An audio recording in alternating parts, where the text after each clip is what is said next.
Hi friends, welcome to Questions from the Closet live event. How exciting is this? Yes, you can applaud. Yeah.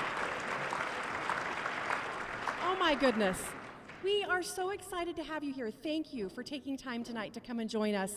This is going to be an awesome event. We've got great questions, great guests, and we have Ben and Charlie. So it couldn't be better than that, right? Yes. Okay. It could be better. Maybe if we had some nachos, then it would be better. So I'll give you a little bit of information about tonight. It's hard to hear, isn't it? Yeah. Can we? Now we're good? Hello? Is that better? Okay. Can you hear me now? Did you hear me say it would be better if we had nachos? That's important. Melted cheese? Okay. So a little bit of information about tonight. Over on this table, make sure you get a magnet, a pin. If you haven't purchased a book yet, there is a way to do that. The Venmo accounts are in the frames, and you can do that. And then at the very end of the event, you'll be able to meet Ben and Charlie. They'll be back on that table in the back corner to sign your book and say hello. So kind of be thinking about that. Does that sound good? What did I say wrong? Oh, to meet, yes. Well, that's why we're here. So, okay, one of the things we're going to do to get started is we are super excited to announce that we have guests joining us. They are VIPs. And the reason they're VIPs is because they were on the show this season. We have 7 of them here, and we're going to invite them to come up and introduce themselves to all of us and kind of remind us of what we heard this year from their wisdom and from the podcast. So, come on up, friends.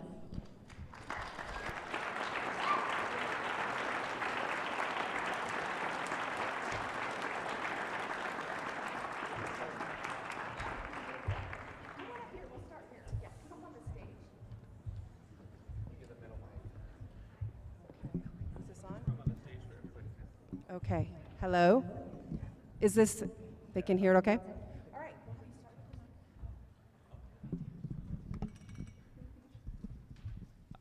My name is Quentin Hunt. I'm a professor at Marriage and Family Therapy at BYU. I was on the episode Common Factors of LGBTQ Suicide. Working on right now, we're still doing a lot of interviews and research with trans youth and their families. Trying to understand specific family patterns and relationships that are protective against suicide. And this brought up some emotion. Really trying to make up a conceptual map of how do you go from feeling like God doesn't like you or thinks you're broken, to believing that you truly are created in God's image, and that's beautiful.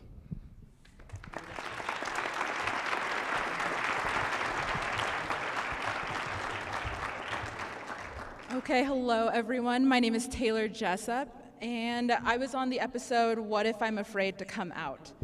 And so since that episode aired, I do some nonprofit work with an organization that helps rescue sex-trafficked children, and we just opened a sector to help counsel those children who identify as LGBTQIA+. So that's been super awesome, and I still coach cage fighting and kickboxing. So that's about it.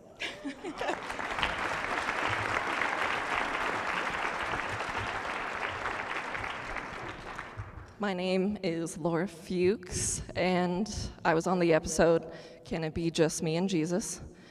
And I don't have nearly as smart of things to say as the last 2 people, but I did buy a condo in the past 2 weeks, so.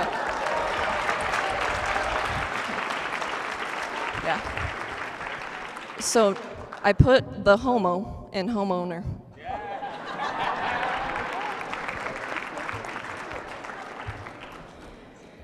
I'm Dr. Lacey Bagley. I'm a marriage and family therapist, and I own Celebrate Therapy here in Provo.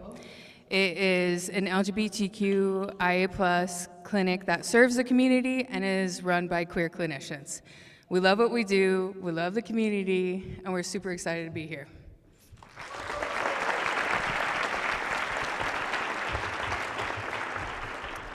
I am Jessica Frew with the Husband-in-Law podcast, and my episode was about women who have had a partner come out. So if your partner comes out as gay while you're married, I'm the person to go to. I coach women who are going through that experience. We have a unicorn coaching group that I oversee, and I love doing it.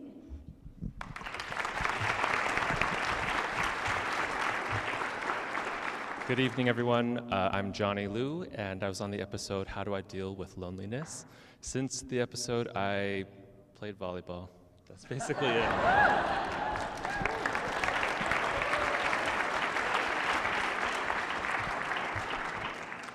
I'm Trish Thornock. I was on the episode, How Do I Minister to LGBTQAI Youth? And I'm still working with the youth, and my husband is too, with the young men. He's an ally. And also I hosted a group in Circle, the resource center here in Provo for LGBTQ youth. It's a group for parents and allies, and it's at 7 o'clock on Tuesdays if anybody wants to come.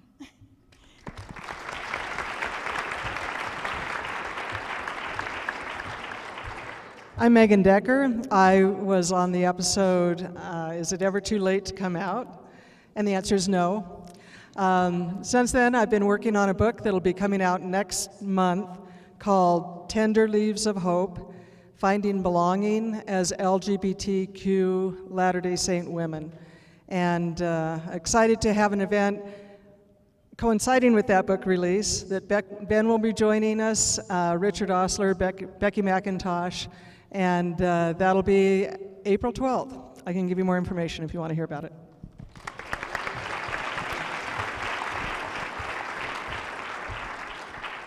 My name is Ryan Clifford. I was on the episode, How Can I Be Happy with Who I Am? I feel like you might know me more from the expose that was done on my relationship.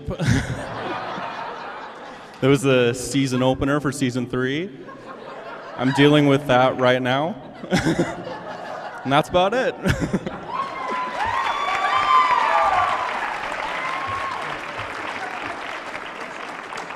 Yeah, well, compared to Ryan, not a lot has happened to me in the last couple years. But so I was on the episode, The Stages of Coming Out. It's episode 33. My name's Scott Christofferson. I work for Adobe. I also do interior design, and then I'm the board chair of an organization called Circles of Comfort, and we provide resources to victims of violent crime and trauma. So these are a couple things that I've been up to, but excited for the session tonight.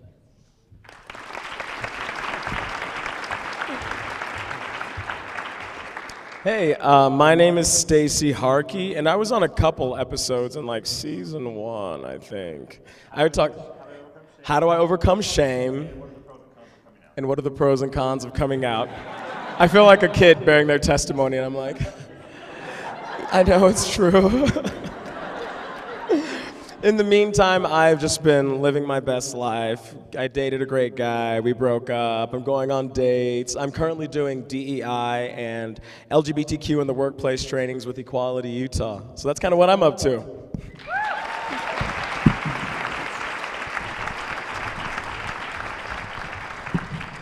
Well, thank you very much. We are so grateful for your wisdom and your bravery and for being here tonight. My name is Tammy Uzelak Hall. I am the host of the LDS Living and Deseret Book podcast called Sunday on Monday, and Ben is a regular. So he comes on and we talk all things Scripture. 2 times. Well, I found out about him. I rotate friends every couple of weeks, and so we'll get you Old Testament. It's going to be awesome. But it's my favorite thing because I want everyone in the community who listens to Sunday on Monday to know that there is a place for everyone. It doesn't matter where you're at, and that's why I like Ben on there, is for people who don't think that LGBTQIA people can talk Scripture or even feel the Spirit are sorely mistaken when they hear Ben. And that's why I like having him on the podcast. So we are so excited to be here, and I will tell you my favorite thing about talking with Ben and Charlie is they want tonight to be a place of hope, healing, and personal revelation. And so we want you to just kind of sit for a minute and think about that and have a little prayer in your mind and in your heart as we talk about some of these sensitive topics that are important to all of us. And let this be a place for hope, healing, and personal revelation. And now I'd like to introduce to you Ben and Charlie.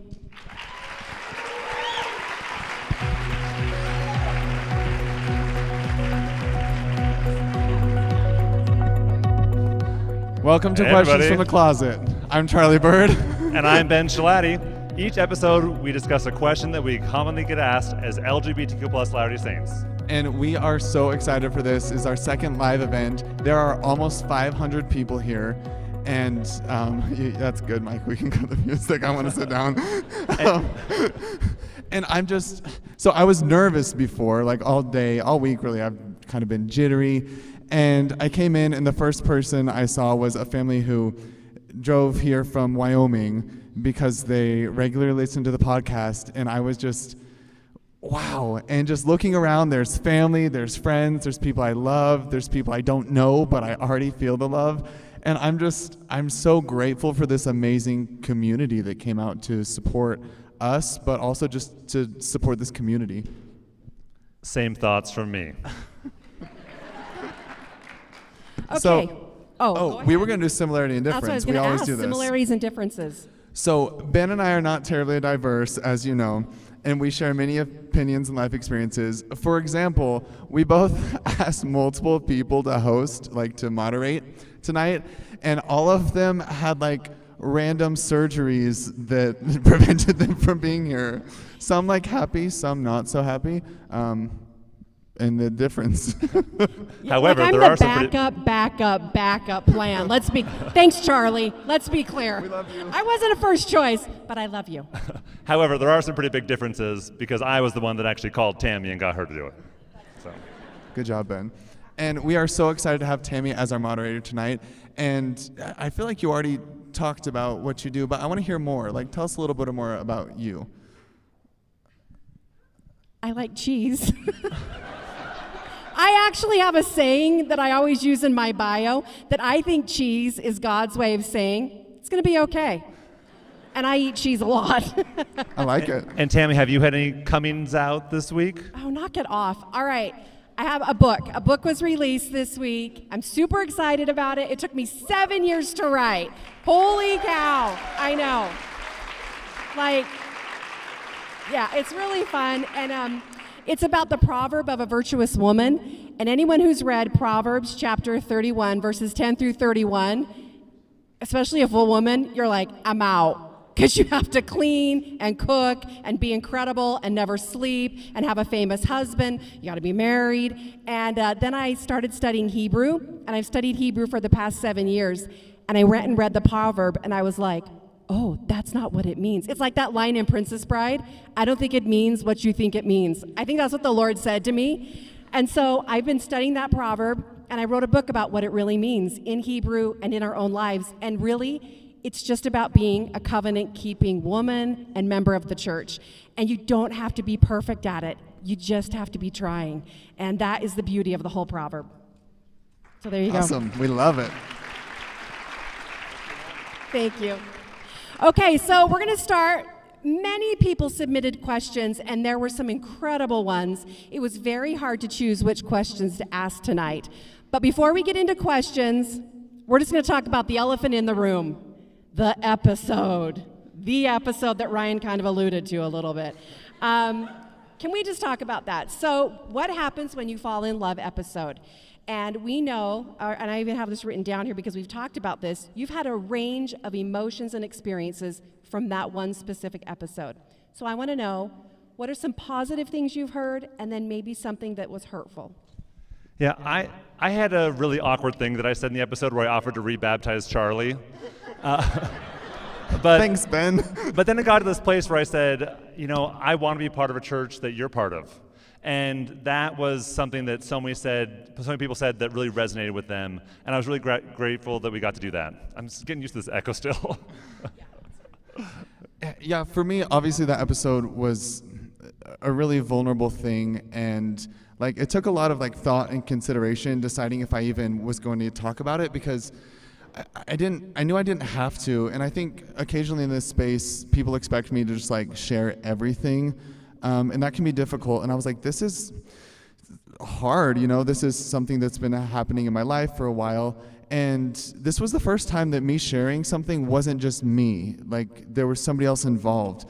And I mean, just like shout out to you, Ryan, like the humility and just grace with the way you were willing to just let me tell a story that's so much yours as much as it is mine. And to just, I don't know, I'm really grateful for that support. But I didn't know what would happen, you know, because I don't know, I feel like we had some idea about what would happen. Oh, we had some ideas. And a lot of that happened, but really what we wanted to do, it's hard, right? This space is difficult because sometimes it feels like there's no middle ground. And what we really wanted to do was use this as an opportunity to build middle ground and be honest and authentic in a way that develops faith in Jesus Christ and builds Zion and brings people together. And it was amazing to see that that's exactly what happened. Like the middle, like you all showed up, and these people who want to show love and support, want to learn, and want gay couples at church with them, want single gay people at church with them, want to be part of a Christ-like community that doesn't push anybody away because of their decisions or how they look or how they anything. And it was just amazing to see that overwhelming support come back.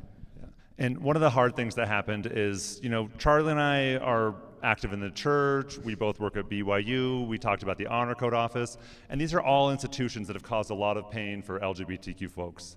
And it felt like we just kind of like went over and like kicked up all this pain as well.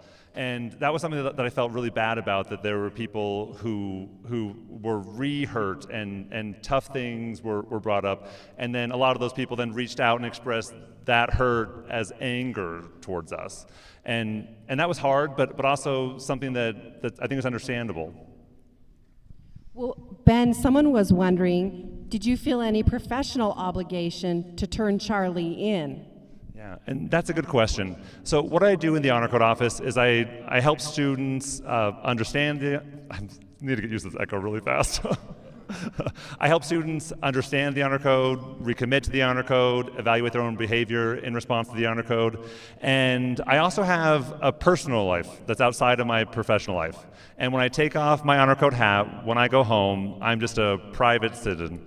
And I'm not required to make any reports or turn anyone in. And I know I'm really active in the LGBTQ community, and so I interact with a lot of people, not just Charlie and Ryan, but who are also BYU students who are in same-sex relations. And I'm not required to report any of that. What I do is follow the Honor Code principle, which is to encourage others to follow the principles of the Honor Code. I'm really bad with this echo. Hold your mic really close. Okay, hold it really close. Is that so much better? Like okay. Your lips almost have to touch it. Okay. Yeah. I'll pretend like it's someone that I can't kiss, there but really want to, and I'll get really close. I was going to say kiss the mic, but you did it for us. Okay, great. Back to what I was saying. So no, I didn't feel any professional obligation, but I did encourage Charlie to follow the Honor Code as I encourage other people. And I'm aware of multiple students who are in same-sex romantic relationships from my personal life, and I'm not required to report those people.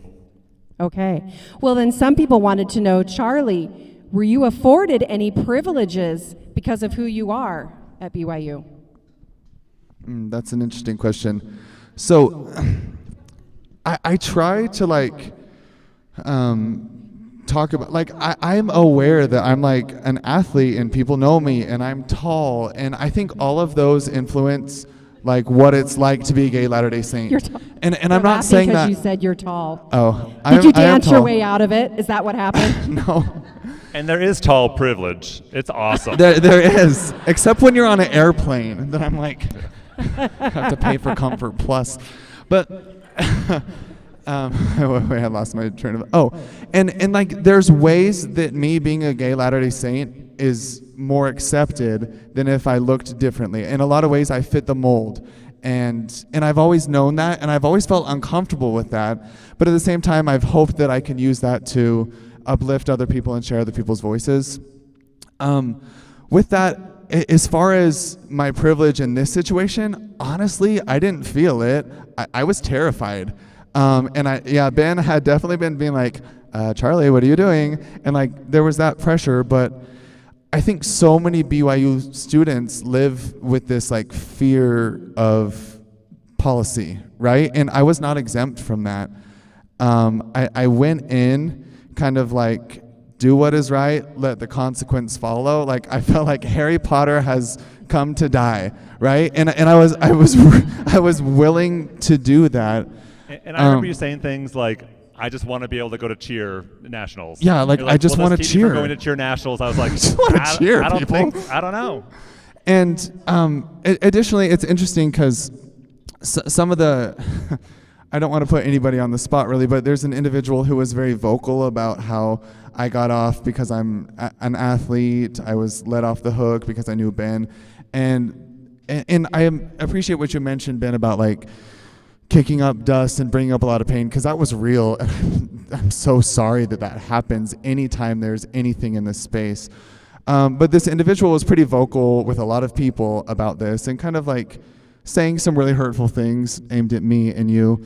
And it was just interesting because we know this person, and I personally know that Ben's been like to lunch and met with them multiple times and their boyfriend.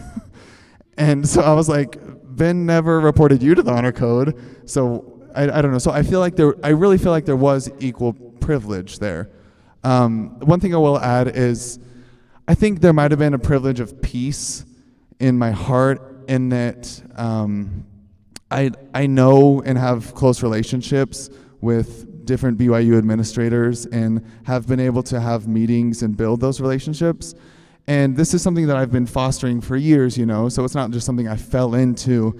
But I do feel supported by a lot of people on campus where I know a lot of people don't. So in that way, there was a little bit more like peace, I think, going in, even with the turmoil. Yeah, and one of the things I wrote about in my book is that I invite LGBTQ students to have lunch with me all the time, and I always have them meet me in my office so they can see the space, get to know the director, get to know the secretaries and my colleagues. And if any queer students are here who are at BYU, shoot me an email and I'll take you to lunch. Come hang out with me in my office. But the one thing I have always made fun of you about in your book is what you give them to drink when they come visit you. Have you changed it to Fresca yet? I still have room temperature LaCroix. Charlie just turned one down. LaCroix is the I turn it down every worst. week. When I read that in your book, I'm like, Ben, come on, get Fresca. Maybe a Diet Coke, LaCroix. And now it's like a thing, so I have to keep it up. I know, you do. Okay. Things can change, Ben. No, this can't change. That is awesome. Well, one of the questions that we have, how have your stories been weaponized? Because that's something unique. That's a wonderful question. And I think, I'm assuming when you refer to that, it's like people telling their children or people in their ward that like, Ben and Charlie are single, you can be single too. Is that what you're referring to? Yeah. Do you want to speak to that first? Yeah, I think my story gets weaponized quite a bit, and that was my big fear in being more open and vocal. And so in my book, in one of the first chapters, what I explain is telling someone to be like me is like taking off my glasses and then putting them on someone else's face and say, hey, these will help you see better. And all that would do is just give someone blurry vision and a headache. And then at the end of the book, I have this really short paragraph that just felt like the right thing to say, where I say like, thank you for reading this book. I have one parting request. Please don't give my book to an LGBTQ friend or loved one.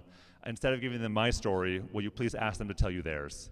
And whenever I speak, I just spoke in 2 classes at BYU today, I always say my story is the story that matters the least. The story that matters the most is the story of the LGBTQ people in your life.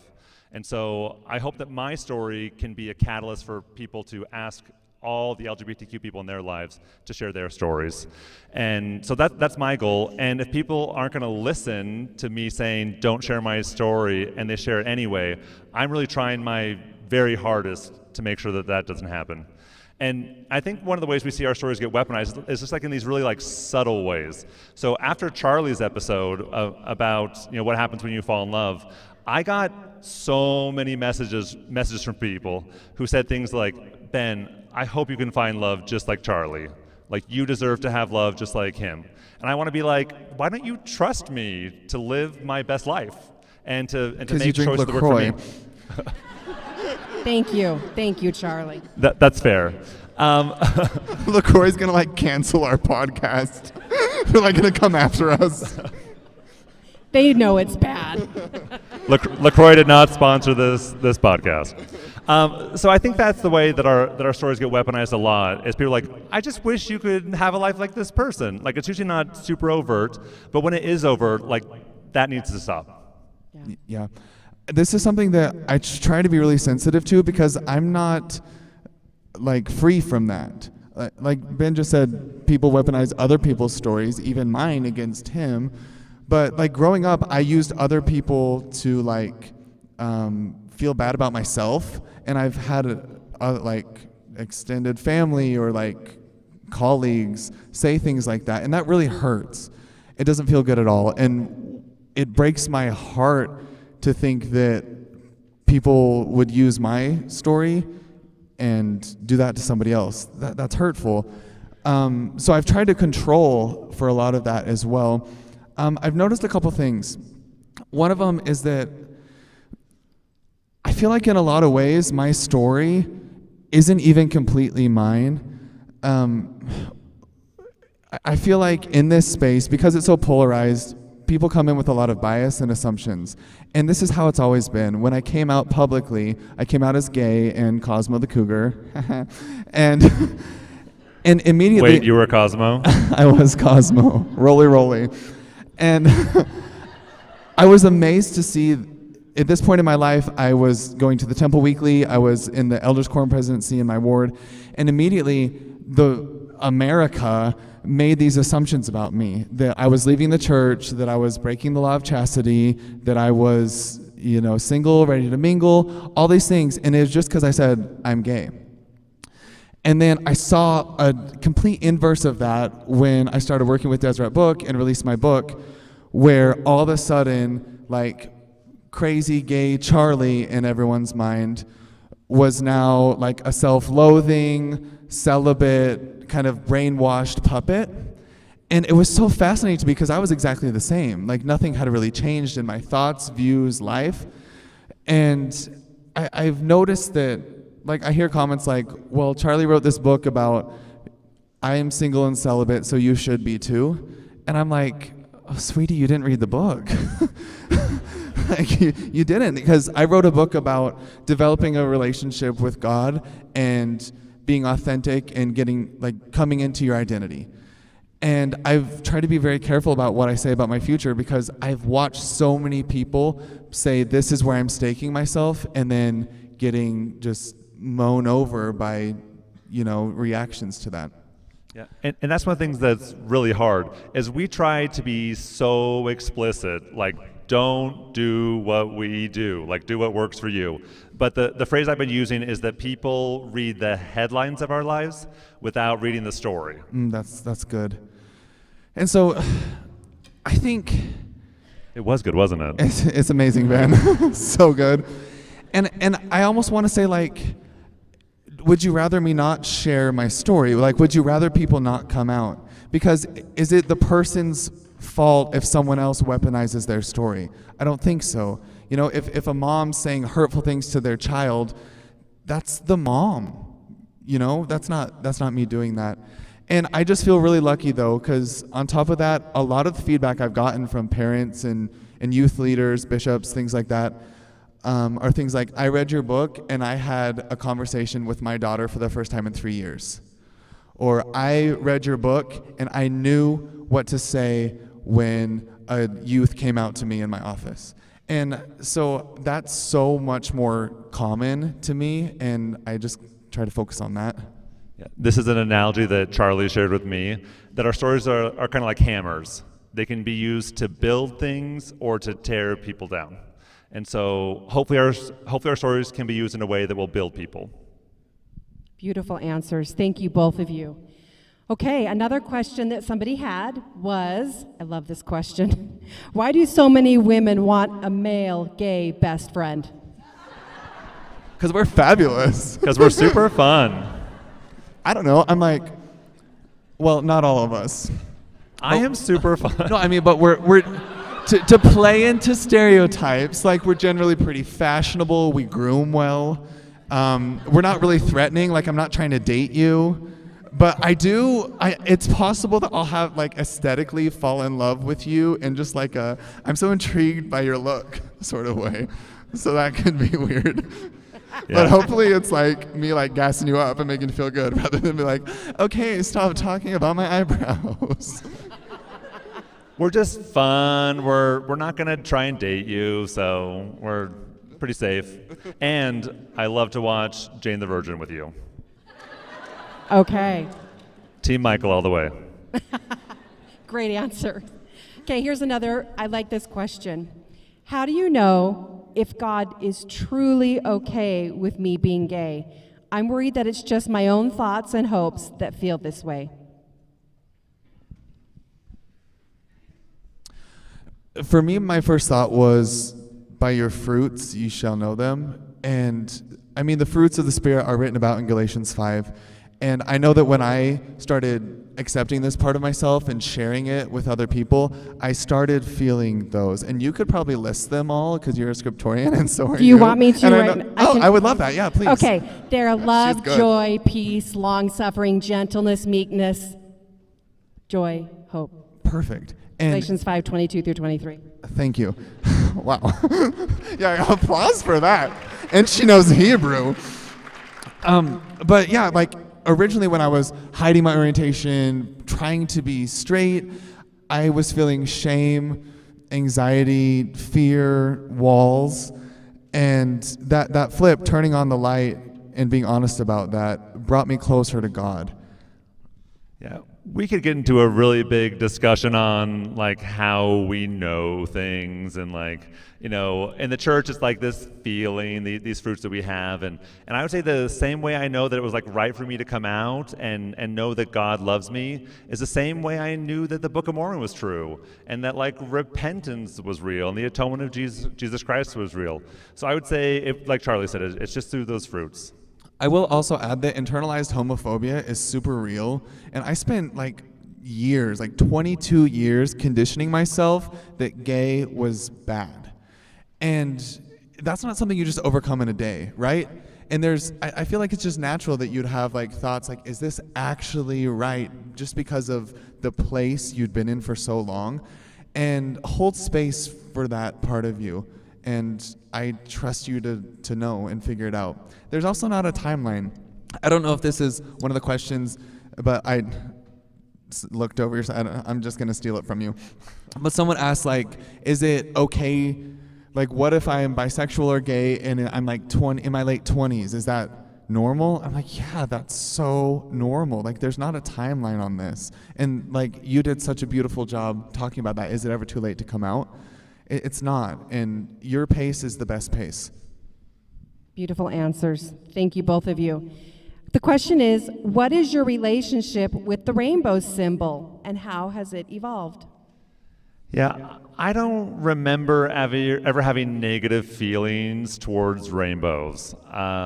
Rainbows are great, so. But I did have negative feelings towards like the word gay, because that was used against me to make fun of me when I was little. And I remember, you know, people talking about LGBTQ things or media. Like I remember hearing about Brokeback Mountain when I was an undergrad at BYU and thinking, oh, I don't want anything to do with that. And just like wanting to keep it distant from What about now, Ben?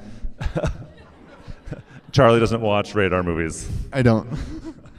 But that would probably be one I watch. Anyway, carry on. Yeah. Anyway, so I just had this general aversion to LGBTQ things, and it wasn't until like I saw what it meant to people, like what a rainbow flag meant, like what a pin could mean, that I really changed and grew to love it. And so to me, the rainbow grew to grew to mean, acceptance and inclusion, and I want you to belong, and you have space here. And so, like I wear a rainbow ring now, and it's because, here in Provo, there are a lot of openly gay people, but at BYU there aren't. And I have students who come to my office and they'll see my ring and they'll say, "I love your ring." And then at the end of our time talking, they'll say, "Thank you so much. It made me feel so much better." Yeah, it connotes safety and acceptance. Yeah. For me, I used to hate the rainbow symbol. I really despised it. And it was funny because even when I was coming out and I was like, I'm gay, I was coming out to family and friends, I was like, I will never be one of those gays who waves a rainbow flag in a parade. Fast forward a year and a half, I'm like, woo! And so I appreciate this aspect of it evolves. And mine has evolved very similarly to Ben's in that one time I was on campus in my undergrad and I was feeling so overwhelmed. And I was just having the worst day, and I was walking through the hallway and I saw a professor, and on her door she had a little rainbow pin that said, "You're safe with me," or "Safe space," or something like that. And I knocked on her door and she opened it, and it was her office hours, and she was like, "Hi," and I was like, "I saw your pin," and I was breathing heavy, and she was like, "Oh, come in."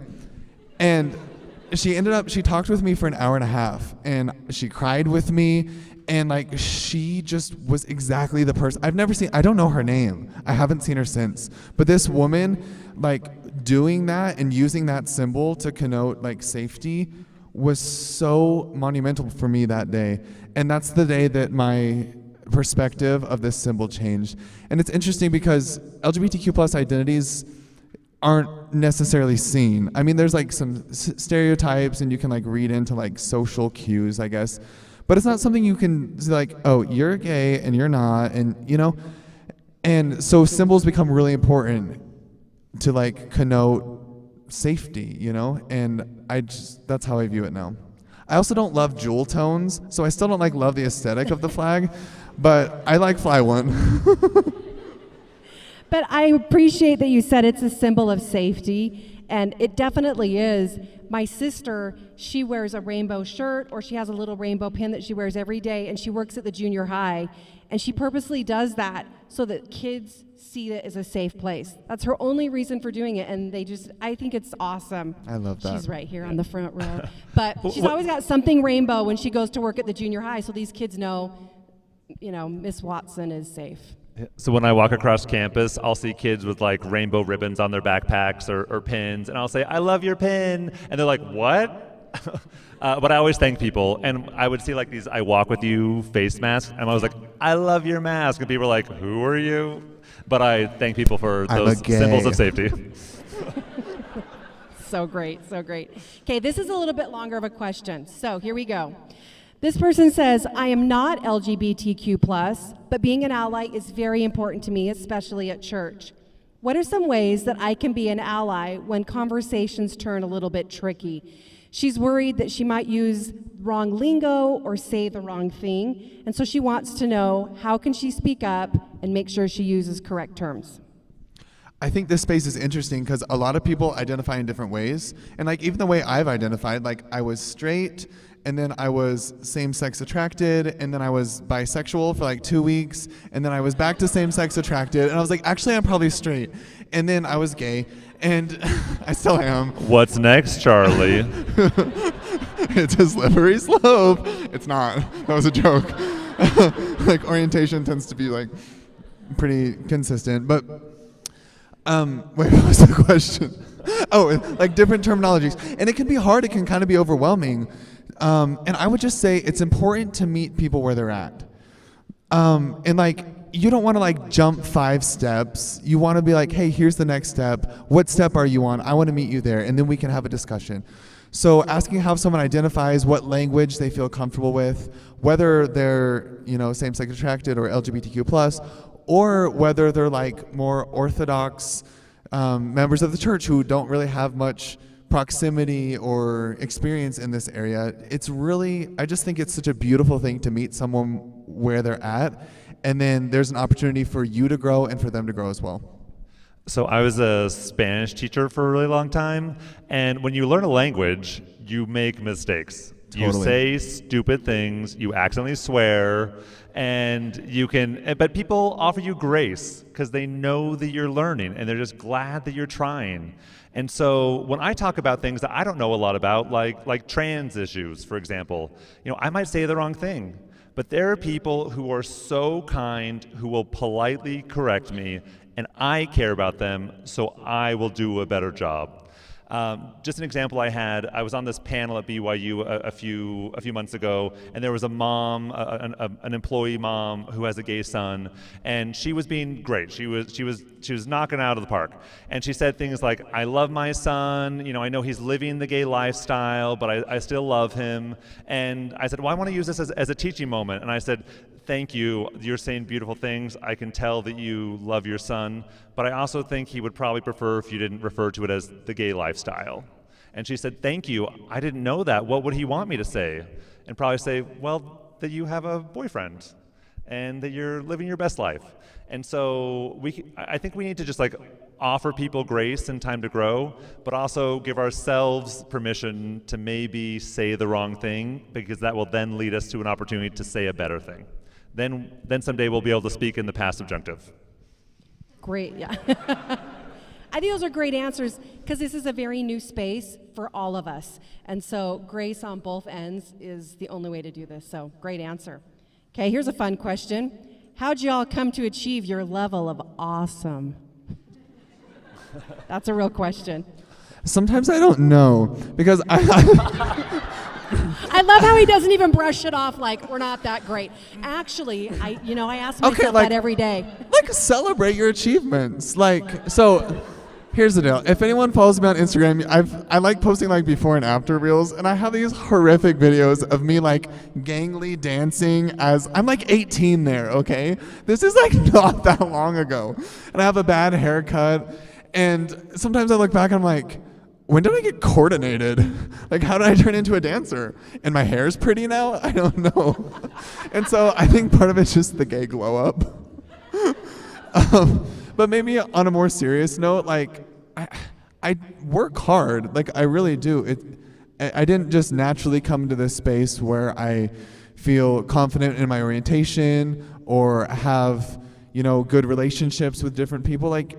Life takes a while to create sometime, and I've had amazing people around me supporting me, but it's a mixture of just sheer luck and probably good genes, even though they kicked in when I was 22, and hard work. Yeah, I wouldn't say that I'm awesome, I'd say that I'm rad, but... That word is so 90s, and it's so over. No, it's not. He's totally rad. I used that word just the other day in a birthday card to someone. You're so rad. Thank you. Thank you, Tammy. Thank you for being so affirming. Yeah. Sorry, Ben. Love Sorry. That word. So, honestly, if there's any success I've achieved in my life, it's because of my parents. My parents are remarkable, and one of the things they did that people don't believe, but it's true, is they never said one rude thing to me, even in jest, when I was growing up. And so they just always heaped praise on me, told me I was wonderful, and then I believed it. And then I just did the best I could. And then I tried to surround myself with those kinds of people as well. And sometimes I'll have hard days, but I'm still with these people who lift me up. So as you might know, I live with this 88-year-old widow named Charlotte, who's amazing. By the way, these are her tablecloths covering the tables, and we're very grateful. It's true. She's I walked in, wonderful. I was like, these tables are not going to do. At one time I came home and I said, "Charlotte, someone called me the Antichrist today." And she said, "Oh, Ben, you're not the first person in this house to be called the Antichrist." And who doesn't want to be around people like that? And who doesn't feel uplifted by people like that? And who wouldn't feel awesome being around people like that? So I would say I've been very lucky to have really good people in my life who told me I was awesome and rad, and then I was silly enough to believe it. And we'll just do a plug right here for your dad's Instagram account. If you're not following that, you are missing out. It's some of the greatest, he gives these little 5-minute just Go get him, you. I want him as my dad. Yeah, and that is like quintessential Buzz Shalati. So follow Buzz Shalati on Instagram. It's awesome. New videos I love every it. week. Yeah, so great. Another question, do you guys love Neil Diamond as much as me? Is he the Coming to America guy? I don't know who that is. Next question. All right. Wait, tell we us, can't educate even talk me. about this now. Wait, I said the wrong thing. Tell me what I should have said better. Neil Diamond? I feel like I know who he is. He's a singer. Never mind. You guys are way too young. Forget I'm so it. sorry. I forgot I could be your mom, actually. That's the reality of this. Singer? Yeah, forget it. All right, new question. I know who Ricky Martin is. Oh, I can't even. All right, here's your next question. What do you do when accepting yourself feels more like giving up and giving in to your darkest impulses? It's a good question. Yeah, so I just told a story today when I was speaking to a class. So I have a rainbow ring now. For more than a decade, I wore a ring that said "Return with Honor." And as we were driving to the airport to drop me off for my mission, my mom got me this ring at Deseret Book. And I wore it until about 2 years ago when it fell out of my pocket at the gym and I lost it, which was very sad. But when I was an undergrad at BYU, whenever I would think someone was attractive, like a guy was attractive, I would twirl that ring with my finger and I would like hum a hymn in my head to try and not think that someone was attractive. And that was the world I lived in. Like if I thought someone was attractive, like that was bad and wrong. And then that was a cancer to me. It just like ate at me and destroyed me. And then when I started to come out and would say, I think this person is cute and attractive, it was like this weight was coming off of me. So if someone is feeling that way, like I'm not going to say like how you should or shouldn't feel, but my experience has been when I'm more accepting of myself and honest while also living my values, I don't feel like I'm giving in to my darkest self, but I'm becoming my best self. That was awesome, Ben. Thanks. I'm sure Buzz would think it was awesome too. Your dad. He would. That question, I feel like when you asked it, everyone was just like, yeah, you can feel it. And for anyone who's looking to be more like helpful in this space, be a better ally, I want that to sink in because that's the kind of shame that I had and that people have and people will have. Like, it's terrifying. And to have this deep love for the gospel and for families and for eternity and this eternal perspective and this perfection ideal, and to just be so terrified that who you are is antithetical to that and will tear you down, that's such a reality. For me, a lot of that just came with actually trusting Jesus Christ. And we talk about repentance and, Christ's atonement as something that's like possible and you can change and like there are endless opportunities. But I think I never really actually believed that because I felt if I mess up, I'm over. And what ended up happening was I was in a space where I wasn't growing, and I painted myself into a corner out of fear because I was so scared that if I did the wrong thing, I'd like go down this eternal damnation path. And so for me, developing real faith that if I messed up, I had a Savior who knew me and that I had a heart that wanted to be close to my Savior, and doing that helped me figure out what things feel wrong and feel like impulses and what things feel like me and light. And that might look different for different people, and I'm honestly still doing that, and I hope I'm always doing that. But that's like a first step for me that was trusting Christ. Thank you. How's that for an answer? Just Jesus. Yeah. Well, it makes me think in Exodus chapter 2, verses 25 and 26, the children of Israel are about to leave. And remember, they've been for 430 years without a prophet. They've been trying to just kind of live their religion as best they could. And I love how the Lord says to them, you are heard, you are seen, you are remembered, and you are known. And they're not perfect at doing anything at this point. In fact, they'll have to take 40 years to get converted. And I love the number 40 in Hebrew. It means a period of testing or trial. And I just feel like we're all in our 40s, aren't we? Every one of us in this church. Are you just trying to make yourself feel better? Maybe I am, Charlie. I'll see myself out. But I think if we remember, we're all in our 40s, like we're all just trying to figure this out, and everyone's in a different space, and it's going to take you 40 years to get this, and God gets that. And he's just trying to say, I see you, I hear you, I remember you, and I know you. I love that. I do too, because I think that's what it's about. It's just Jesus, and it's individual for every one of us. The and 40s okay. are good. Yeah. You know, if someone is feeling like anxiety in general or anxiety about their future or their place in the gospel plan, I would recommend reading the book of Jacob, because Jacob is like the most anxious prophet. Oh, he uses anxiety a ton in his he writing. talks about anxiety all the time. And, you know, I think connecting with him and his experience could be helpful. Great idea. Okay, here's your next question. If you had to redo one episode of the podcast, which one would it be? Well, this one, because of the echo that's confusing me. No, but I have a real answer for this. One of our first episodes was with Carl Hull about how do we talk about LGBTQ topics at church, and my mic didn't work. So Charlie then typed out everything I said and emailed it to me. Then I read it in a voice memo, and then he spliced it in. So when I read it, when I hear it, it's so obvious that I'm reading, and it's just like painful. It's like to Siri. Me. Yeah. You can change Siri to the guy voice. It's like, yeah. And then I went to the church right building. And talk about being gay at church. That's funny. I don't know if I have one I would change. Like, I feel like I've really liked them all. One thing I might do.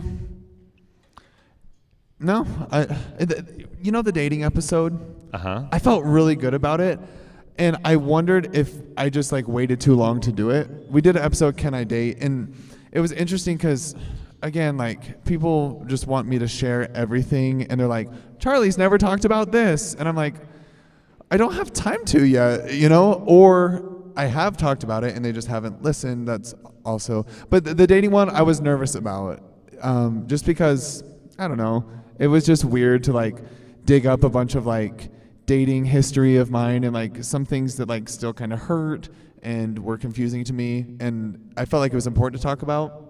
So maybe I would have done that earlier, because it actually ended up being like really healing and I think really powerful for a lot of people. But I think we knocked it out of the park, so I wouldn't change it. I think so too. I'll applaud that. For sure. We actually recorded that in the middle of making tamales. I forgot about that. We were making tamales. I had to cook for like an hour. Like, okay, let's go record. They were good tamales, They too. were delicious. And I used them like the whole week. Yeah, they were delicious. Like, I don't have to cook this week. That's awesome. How many more seasons do you guys think you'll do? So when we started this, I kind of had the idea this would be like a 2-year project, that when Charlie graduated, we'd be done. But it doesn't feel like we're done yet. So we'll go until we're done. Maybe a year, maybe 2 years, maybe 80 years, I don't know. But I always saw us as being like a couple year thing that because we only have so many things to say, so eventually people will stop wanting to hear it. Charlie feels differently. I love it. Like, the nights we record are my favorite nights. Like, I go home and I feel self-actualized and I feel invigorated and I meet these incredible people with different backgrounds and I feel like my heart expands, and I love doing this. And yeah, definitely, like, as long as it feels like salient and like the right thing for us to do. But another thing is the growth. Like, look at the people that are here. Like, we record in a basement, like, while we make tamales. And it's just been amazing to see like the growth in the community. And so that's one thing I've loved. Like, I feel like so honored that I can help create the community that I never had. And so as long as that community is necessary, I feel like I want to help build it. That's fun. I like that. Okay, here we go. This is a good question. My sister is gay and she wants me to leave the church. I want her to be happy and to be her authentic self, but I also plan on staying in the church because I feel God there. Any tips on how I can support her and my religion at the same time? Yeah, I would recommend re-listening to Scott Christopherson's. Sorry, I'm so sorry. The echo's bothering me so much. Re-listening to Scott Christopherson's episode. Oh yeah, it's the closer. That's the problem. Okay. Scott Christopherson's episode. He is here. He is in the building. About the stages of coming out. And part of the stages of coming out often involves like these feelings of shame and self-hatred and like, I need to change, then becoming externalized. And so it's no longer I'm bad, I'm wrong, I need to change. It's you're bad, you're wrong, society needs to change. And so just recognizing that's like a natural process for a lot of people. And so what does this person and sister need? They need to be heard. They need to be validated. And I can love church, and someone can hate the church, and I can still validate those feelings of pain and hurt without agreeing with the premise. And so I think the most important thing that anyone can do is just listen, validate the pain, tell them you're hearing them, and reflect back what they're saying, and then say, whatever you're choosing, wherever your life leads, like you belong in me, you belong in my life, and you are not a burden. I love that because anger is often a secondary emotion to pain. So if you can speak to that pain and give it a place, I think that would help. But honestly, the first thought I had, I hope this is okay to say, but I thought of my relationship with my dad because he left the church when I was 13, 14 and harbored a lot of pain and resentment and anger. And it really impacted our relationship horribly for a long time. And there were moments when I was like, I don't know how to talk to my dad because it just always gets to this place of fighting about religion. And I was young, and I don't know, it was hard. So what I did with that, I came home from my mission and was like, I don't want to do this anymore. I don't want to feel awkward around my father, and I just want this piece to be healed. So my step one was to just express a lot of interest in the things that were important to him outside of the church. And he had a very different life. He traveled a lot and was dating different women who were definitely not my mom. And sorry if that's triggering mom. Oh gosh, I just need to shut up. But focus, Dad, if it's important to you, I want to know about it because I care about you. And that helped us start healing, and then that was reciprocated, and he asked about the things that were important to me, even outside of the church. And it was hard because I just got home from a mission. So a lot of those important things were this convert, this family I taught, and he was able to kind of separate those feelings from the church out and be tell me about this person you loved, and that person who fed you and taught you something. And that was how we started, and now we have a fantastic relationship. And it took effort and a lot of grace and forgiveness from both of us, but I feel like between the two of us, hopefully this person found a place to start. Yeah, I just got a story that's sort of related that I'd like to share. So, Tammy, you were the last person we asked to do this. The second to last person we asked to do this agreed to do it. And then I felt like we should have you do it instead. And I felt so stupid and so bad. Awkward. It was awkward. And I called to apologize. And do you know what she said? She said, Ben, we follow our gut every time. Every time. You don't need to apologize. And we need to have those kinds of people in our life. We need to be those kinds of people where we say, you don't need to apologize. You don't need to explain. Follow your gut every time, and I support you.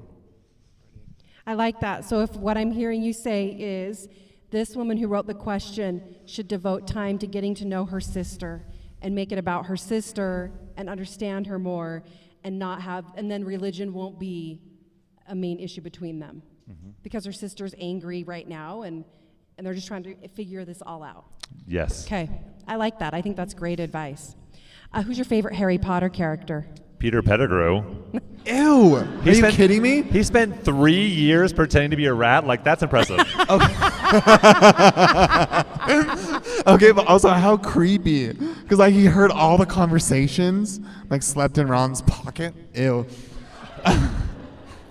Great actor. Mine's Hermione Granger, no doubt. She's amazing. And I have this firm belief that they would be lost without her. Are you kidding me? She's so smart. She's always obviously do this. And they're like, oh, duh. But in the movies, I love Bellatrix Lestrange. Helena Bonham Carter killed it. She slayed. And she also killed Sirius Black. So, didn't love that, but... And mine was a joke answer. What about Mrs. Weasley, Ron's mom? Oh, she is good. Boy, when she gives the tongue lashing, no one does it better. That's is coming good. from my I like mom. that. I'm like, yes. All right. Oh, this is a fun one. What High School Musical movie do you think is the best? The first one, obviously. Yeah. And what a joy to grow up in a post-High School Musical world where you can be whoever you want, and that's okay. I didn't grow up in that world. But I remember watching that movie and thinking, I want to take a tap class. And I could take a tap class. I don't want to brag, but I taught seminary at East the year that they filmed it. Wow. My students are extras. Brag away. I think, so 8th grade choir concert, I was given a solo to You Are the Music in Me. That's right. It was the alto part. Because like I said, my puberty came very late. I had a very high voice. And they were going to give me the soprano part, but I was like, no, please don't do this to me. So I think just like to honor that experience, I'm going to say the second one. Also, I love when Sharpay's by the pool and she's like, give me everything. Just like, give it to her. She deserves it. Awesome. You want those Turkish towels. I do. Okay, here's one. How do you move forward and continue to support church leaders when it feels dismissive or uninformed? How can I continue to sustain them? Yeah. In the class I spoke in today, someone asked a similar question about a bishop who was saying, being gay is a choice. It's not part of God. I'm so sorry with the echo. I just need to stop listening to myself. Who wasn't supportive and said that being gay wasn't part of the plan, so therefore it couldn't be real. And that's a hard thing for a church leader to believe, and it's not in line with current church teachings, and that's tough. So the thing that I try and focus on is Mormon chapter 9:31, and this is when Moroni is trying to end the Book of Mormon for the first time because he ends it 3 times, and he says, "Condemn me not because of mine imperfection, neither my Father because of his imperfection, but rather give thanks unto God that he has made manifest unto our imperfection, that ye may learn to be more wise than we have been." And I just love that. He's saying, I made mistakes. My father Mormon made mistakes. Everyone made mistakes. Instead of focusing on those, be your best self. And actually today, I was reading in the book Saints, Volume 1, and I came across this story that I super love, and I want to read it. Is that okay? Yeah. Okay, so this is about Louisa Pratt, and her husband Addison is on a mission, and she's left in Nauvoo while he's on a mission. So it says, day by day, Louisa Pratt watched her friends and neighbors leave the city of Nauvoo. She still dreaded the thought of going west without Addison's help and companionship. Everyone expected the journey to be full of unforeseen dangers, yet so far no one had asked her if she was prepared to make it. And none of the men who had called Addison on a mission had offered to help her move. "Sister Pratt," a friend said one day after she voiced her feelings, "they expect you to be smart enough to go yourself without help and even to assist others." Louisa thought about that for a moment. "Well," she said, "I will show them what I can do." Wow. And I just love that. She was waiting for church leaders to do something for her, and her friend said, "You can do this." And then she says, "I'm going to show them what I can do." So if someone isn't listening or isn't understanding, let's show them what we can do. Let's use our agency to show them. And can I share my Fiddler on the Roof story again? Go ahead. Okay. I've heard this 30 times in the past week. I've shared this every time. How do you know all their names? He's like, and Zeidel. Is that one of the names? Yeah. I've heard it way too much. I've never even seen that play. Anyway, I just love this story. So at the end of Fiddler on the Roof, spoiler alert, Hava, so it's this Jewish family, and Hava, one of the daughters, marries a Christian. And then her father, Tevye, disowns her. And he says, Hava's dead to us and doesn't talk to her anymore. And then when the family's getting ready to move, Hava comes to say goodbye, and she talks to her older sister, Seidel, and Seidel says, "Don't talk to Papa, he won't listen to you." And then Hava says, "But he will hear." And so sometimes people won't listen to what we have to say, but they're gonna have to hear. And so then Hava says to Seidel what she wishes she could say to her dad. And he overhears, and then he prompts his daughter to say, tell her, God be with you. So not a huge change, not a 180-degree change, but he went from thinking, my daughter is dead, to tell her, God be with you. And so people understand in an instant, but we can share and people will hear and maybe eventually they'll listen. Great answer, Ben. Thank you. In that same vein, then, this person writes, my whole life I was taught that my power to procreate is something beautiful. But how do I honor that sacred gift when I'm attracted to people of the same sex? This is actually a question I asked Ben in a parking lot probably 5 or 6 years ago. Really? Yeah. I mean, worded differently, but like, it was essentially like, there's this commandment to multiply and replenish the earth, and like, what am I going to do with that? Right? And like, even if I'm in a relationship, if I'm single, like, I didn't know what to do, and I like wanted to keep the commandment and still do. So what you told me, I'm going to steal this as my own. Is it from Fiddler on the Roof? It's not. It's actually from High School Musical. No, it was like multiply and replenish. You just expanded my version of what that means, and I ended up going to the temple the next day and like really like thinking about this more open. And I thought of all the gifts and talents I have and the ways that I can uplift people and beautify the earth and create things and multiply goodness and replenish people's faith. And I was like, I'm going to multiply and replenish this earth every single day of my life, and I will always keep that commandment. And for me, that might not look like having biological children, and that's okay because I have something to give. Well, in a careful study of that in Hebrew is what you're just talking about. Season 3, episode 3, Sunday on Monday. We talk about it, but we quote Ben and what you talked about. Yeah. You taught us in your book what that means to multiply and replenish, and it's right in line with the Hebrew definitions of those words. It's brilliant. So, great. It was God that taught me. So we love God. Okay, Team PETA or Team Gale? Team PETA. Also Team PETA. Really, I'm surprised. I like a hot blonde. You do. I guess I do too.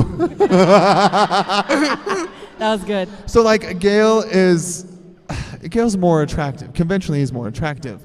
But you know what? Is this spoilers? I'm sorry. Okay, I'm a cake decorator. PETA's cake decorator. Yeah. I'm nice. PETA's nice. So I like saw myself in him, and like Gail was the brain force behind what happened. I'm really trying not to give it away because if you haven't read it, I really don't want to ruin your life. But like, you know what happened at the end? It's so devastating. Like, whose idea was it? Gail. So how's she supposed to get back with him after that? That's what I say. And PETA's like, he's the optimist. Like, we're gonna make this work, and I'm gonna sacrifice myself so you can live. It's just beautiful. If even just for the trauma bond, right? Gosh, maybe I could work through that. I don't know. Well, I don't know if I should ask this next one, but Team Jacob or Team Edward? I don't know. I haven't watched the movies or read the books. Team Edward. So again, like Jacob's, like he's more attractive, right? He has the sex appeal, and there's that like scene that made me feel so uncomfortable as a teenager when he's like, "There's something I need to tell you or show you," and then he like rips off his shirt for Bella's dad. I was like, "What's he gonna say?" Feeling very intrigued but very shameful. But like Edward's just like nice, and also I like that he can't read her thoughts. You know, but again, you know, I reread the first book recently. I guess like over quarantine. I needed more things to do. We started the podcast shortly after. But then I started reading the second one. I was like, I can't do this anymore. No, you can't. So, but I did choose Edward. How about you, Tammy? I don't. You have to choose. I had to choose. I mean, yeah, Team Jacob, because he's hairy. My husband's super duper hairy. Like my husband, seriously, when he takes his shirt off, you're like, does that sweater come in a smaller size? That's how hairy he is. Like, so yeah, Team Jacob. TMI, Edward's Tammy. too white. TMI. He's just too translucent. I don't know. I hope my family's not watching. Hi, kids. How you guys doing? Top of the morning to you. Okay. Here goes the next question. I'm turning red. Who knew we were PG-13? All right. This is a great one. Okay, now we're serious here. How do you guys stay close to Christ when things really start to get hard? And I really appreciate how this person describes their experience, because they feel like the harder time they have at church, the more they just feel like pulling themselves away from the gospel in general. And they want to know how you stay.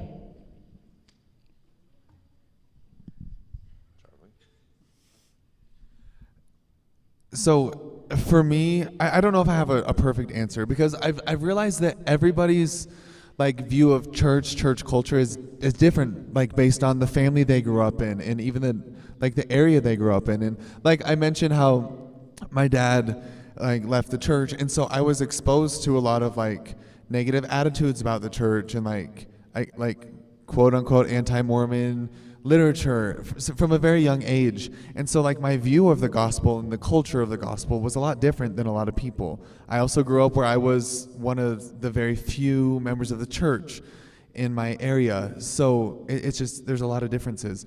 But still, there was like this culture and doctrine and policy and what's that word? Dogma, that all kind of were the same thing to me. It was all part of this church package.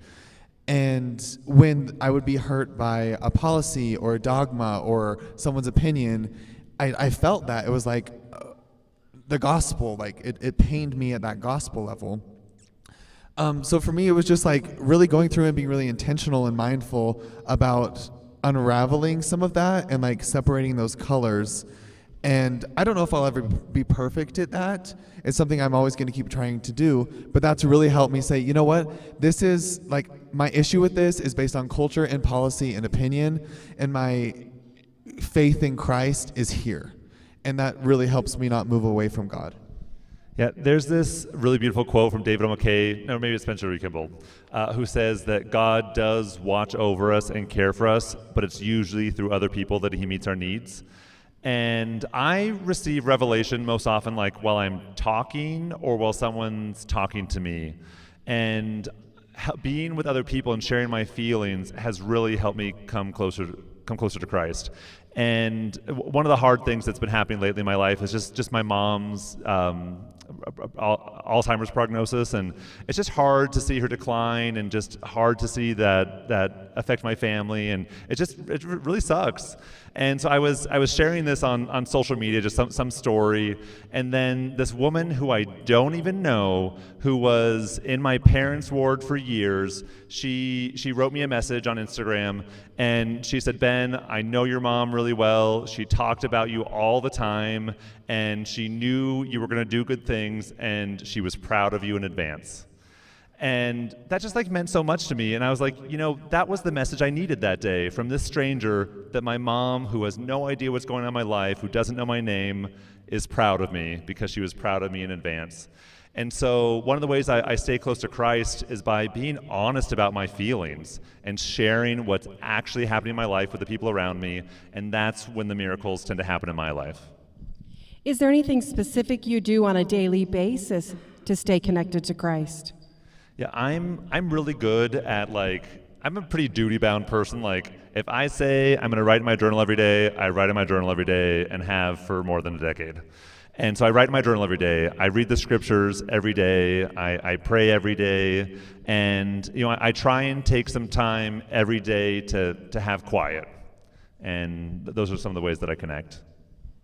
I feel similarly. I try to make sure I'm reading the scriptures through the lens of what I need, not what other people think I need. Does that make sense? And that really helps me. And like the words of Christ become alive, and it doesn't feel like this stagnant thing that I'm stuck in. It feels like this thing that like, I don't know, I just watched Encanto, so I'm thinking about like when they're having that vision, and it's just like, wow, like, and then I can find the pieces that I need at the right time. Thank you. Those are great answers. Do you have a favorite Disney Channel original movie? The questions these people came up with are amazing. I've never even thought about that. I feel like I like so many of them. But the one, Pixel Perfect? Has anyone seen that? Okay, first of all, like, it's just like this super like flashy performer, and she like does a double backflip in an aerial, so obviously I love that. And I love pop music, bubblegum pop, like I love it. But also, it's kind of like come back into my life lately because I was trying to figure out what an NFT was. I was like, what is an NFT? Like, what is this? It's a non-fungible token. I don't know what that means, but that's what it is. But I was like, I don't know what it is, but I know that hologram from Pixel Perfect is an NFT. And that's as far as I can go. I don't know why I loved it so much, but there's this Halloween one called Don't Look Under the Bed. Super good. Is that the one where they jump in the Jell-O? Yes. Oh my gosh. That's the one. Good answers. Okay, here's a question. This woman writes that she and her sister found out a few years ago that her dad is gay, and he left the church, and it has been a source of contention in their relationship. And so she wants to know how she can support him and have a stronger relationship with him and still be active. Yeah, I would probably just echo like the situation with the sister. Like, all I can say is what I did with my dad, and my dad's not anywhere even close to being gay. But like mending that relationship based on kind of like religious anger or religious trauma worked that way. And then I just want to also add that like that question comes a lot. Like that's a super normal, natural thing. So if that's happening in your family, that's not a shameful thing. That's not a crazy thing. I just like it's normal, and I want to validate that. And I'm sorry that it's so tough. And I think there's real power in gratitude, like gratitude that your dad trusted you to share that your dad had the courage to share something that he's been holding in for so long. And I think looking for ways you can be grateful for the situation could be healing. Okay. Ben, have you worn skinny jeans since that one blog post? Well, this is a real deep dive because before I came out on my blog, I just like blogged about funny things. So someone like went like back 8 years or 7, 8 years, I don't know. But I wrote a blog post about my friends buying me a pair of skinny jeans and how I did not like them. And I have not gotten skinny jeans since. But I do wear like slim fit jeans and they look great, like these ones. I'm wearing skinny jeans right now. And I'm wearing I want to do that now. Slim fit jeans. High five. But I still have that pair of jeans. That's awesome. I did like this question though. If you were a specialty in the Fab Five, what specialty would you have? I would be Karamo, just like cry with me, tell me all your secrets, let's fix your life. I feel like I want to dabble in a little bit of all of them, except for the cooking. I'm a horrible cook. But I don't know. Right now I'd be more interested in fashion. So I'll tan Francie up. Right, yeah. Here's our last question. What can I do as a straight member of the church to best support LGBTQ plus members of the church? This comes from Elder Ballard. He said at BYU in 2017, we need to listen to and understand what our LGBT brothers and sisters are feeling and experiencing. Then he says, certainly we must do better than we have done in the past. So allies need to listen and understand and then elevate and share stories. And I think if you're like here or if you're watching this or listening to this, you're already doing it because you're gaining more perspectives. And I'm just so grateful for people who are willing to step out of their comfort zones and make space for someone who feels like they don't have it. Thank you, both of you. So to wind things up then, I'm going to turn the time over to both of you because you each have something you'd like to share, scripturally and personally. Yeah, is it okay if I stand up? Okay. Please do. Yeah, you go Like first. yours better. Okay, mine is better. we can end on a high note. So I didn't want to stand up for this. I want to see people's I want to see people's faces when I do it. Okay, so I mean the first like 25, 30 minutes of this, we kind of talked about like feeling, this is a hard space for me to be in. Like feeling like my story is not always mine or it's misunderstood. And I just feel in the middle of such a polarized space. And I imagine that's like similar for a lot of people here. Like there's conflicting emotions, conflicting feelings and beliefs even. And part of me feels like there's a group of people that if I don't say things like the church is damaging and BYU is hurtful and everyone should save themselves and leave, then what I say will never be good enough for them. Like there's those people who want me to say that, and I'll always fall short. And that I'm not going to say that. Like that's not where I'm at. And there's on the other side, there's these people that if I don't say being gay is not real, it's like a temptation from Satan, and it like completely invalidate, and like all is well in Zion, and if you think there needs to be any changes at all, then you're dangerous. And if I don't say that, there's those people who are just, I'm always going to be wrong to them. And it hurts because I'm literally just trying to like live my life and be honest. And sometimes I just want to be like, shut up. Like shut up and leave me alone because I'm just doing the best I can. But with that being said, for the past 2 months, I've been reading pieces of the Sermon on the Mount every single night before I go to sleep. And there's a couple that just keep calling back to me. And one of them, I'm reading from 3 Nephi 12, but like the original text is Matthew 5 in the New Testament. And it says, "Blessed are all they who are persecuted for my name's sake, for theirs is the kingdom of heaven. And blessed are ye when men shall revile and persecute, and shall say all manner of evil against you for my sake." And like going down, it talks about being spitefully persecuted and used, and I feel like that sometimes. And then going on, it says, "If any man will sue thee at the law and take away thy coat, let him have thy cloak also. And whosoever shall compel thee to go a mile, go with him twain. Behold, I say unto you, love your enemies, bless them that curse you, and do good to them that hate you, and pray for them who despitefully use you and persecute you." And like, gosh, like Christ carried his own cross. And so I just keep being like reprimanded in the best way possible, that like these spaces where we feel judged and hurt and misunderstood on whatever side, like that's holy ground. And that's the ground that the Savior knows so well. And, you know, I feel like sometimes people, they don't sue me to take my coat, they just like rip it off of me. And in those moments, I want to fight and like grab it back and punch them in the face, you know? But like at the end of the day, like it's about Christianity, it's about discipleship. And I want to be the kind of person who says, "You're cold, take my coat. You're hurt, like wrap yourself in it, and here's my cloak."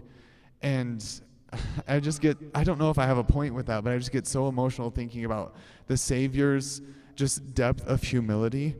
And I guess I just wanted to remind anyone that if you're feeling that way, if you have a horrible experience with a bishop who forces you to run a mile emotionally with him, like I hope we can be the people who will go 2 miles, because that's another child of God, and that's our commandment. And when someone rips you of your dignity and accuses you of being gross or perverted or a liar or deceitful or anything, I hope that we can be and breed the type of people who say, "You're cold, here's my cloak, and take this too." Yeah, I couldn't see all of you, so I wanted to stand up so I can see your faces. Lately, I've been studying the story of Abish a lot, and it's a story that has like really resonated with me. And she's in Alma chapter 19. She's a servant of King Lamoni's wife, the queen, and she's been a closeted disciple. She's been a disciple for years, but hasn't made it known. And then she sees this miraculous thing happen in the king's house, and everyone falls over, and she's like, "Oh my gosh, the power of God is here. Everyone is going to see this, and they will know the power of God." And so what does she do? She goes and runs door to door and then tells everyone to come and see the power of God. And then what happens? Chaos ensues. People say Ammon is the devil. They say he is God, and there's all this contention, and someone dies, and it's really terrible. And then it says that she sorrows and weeps because of what's happened. And before the episode that we did with Charlie about what happens when you fall in love, I told him, I was like, I think this is going to be like an Abish experience for us. Like, this is the right thing for us to do. It's the right thing for us to share. Nobody's died yet. No one's died. But it's going to lead to a lot of chaos, and I think we might end up like weeping with great sorrow. And the last couple weeks have been really rough. It's been super, super rough. And I noticed that I was starting to get a little depressed because I know the signs of depression. And I was like, okay, I got to get out of this funk. And I did the things I know how to do to get to a better mental health space. And that worked. But I was like, okay, what do we do to get out of this chaos? And so I've been studying the last verses of Alma chapter 19 to see how the chaos ended. And this is how it ended, and I'll tell you. So Abish goes and gets an ally. She takes the queen and wakes her up, and then what does the queen do? She shares her testimony and her experiences with Jesus. That's what she does. And then, I guess that wasn't quite enough yet, so she goes and wakes up the king. And it doesn't say what the king said, but he says that he shared what Ammon had taught him. And so if you go back to chapter 18 and look at what Ammon taught King Lamoni, they first start talking about God, and once they establish who God is, this is what Ammon says. He says, I am a man, and I was created in the image of God. That's what he said. And when he said who he was and what his relationship to God was, that's what solved the chaos. And so I don't know what any of you should do. I used to have this really shallow goal that everyone would just like come out so we could just like deal with this and talk about it and finally just like move forward. But I think that was the wrong goal that I had to have people come out. What I want everyone to do is to say who you are and your relationship with God. And I believe that that is how we will help heal this chaos. And not just the chaos in our lives, but the chaos in the world. When we share who we are, when we get allies to share who they are too, and when we talk about our relationships with God. And so I don't know what that's going to look like in all of your lives, but I invite you to see if the Spirit is teaching you and inviting you to do something. And I just want to say how beautiful it has been for me to have so many guests on the podcast and to hear them say, this is who I am, and this is the experience I've had with God. And I just wish that everyone could have the opportunity to share their stories, because that's how we're going to build Zion. Wow. Thank you. Both of you stand up.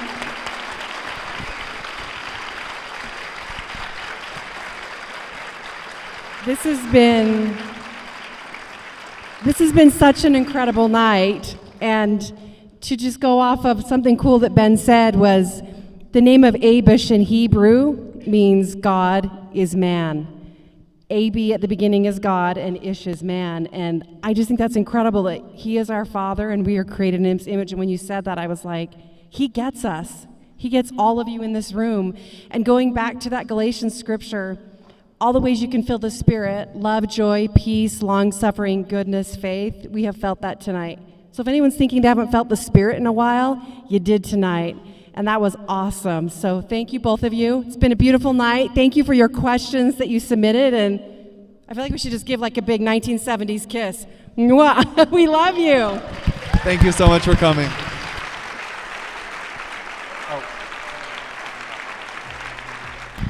So go ahead and go and get in line.